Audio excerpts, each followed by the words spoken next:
রসুল করেন পাঁচটা জিনিস। আমাদের একটা অশ্রী খান টাকা পাবো না রসুল তুমি অগিনা টাকা পাবো না ভরকারি। 3 নম্বর হলো তোমার দরিদ্রতা।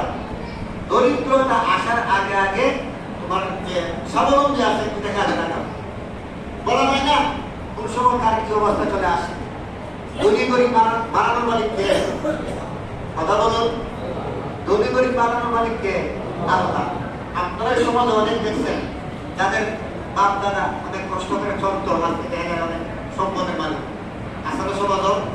আবার অনেকেই যারা খুব স্বাবলম্বী ছিল ওনাদের অসহায় হয়ে গেছে, চলতে নিজে চলতে পরিবার চালাতে অনেক কষ্ট হয়, এরকম আছে না? এই জন্য ধনী গরিব বানানোর মালিক আল্লাহ।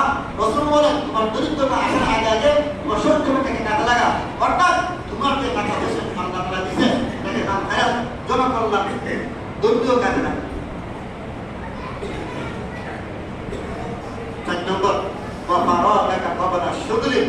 তোমার ব্যস্ততা আসার আগে আগে অবসর সময়টাকে কাজে লাগা। ব্যস্ততা আসার আগে আগে অবসর সময়টাকে কাজে লাগা।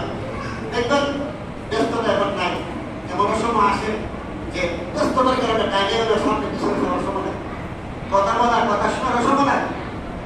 যে সময় বন্ধুদের সাথে রাত আপনাকে যাবে এমন একটা সময় দেখে সময় বন্ধুদের সাথে রাস্তার পারে পুকুরের পারে বিভিন্ন জায়গায় রাত ঘন্টার ঘন্টা আড্ডা দিতাম।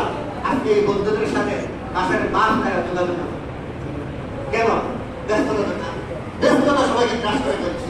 এই ব্যস্ততা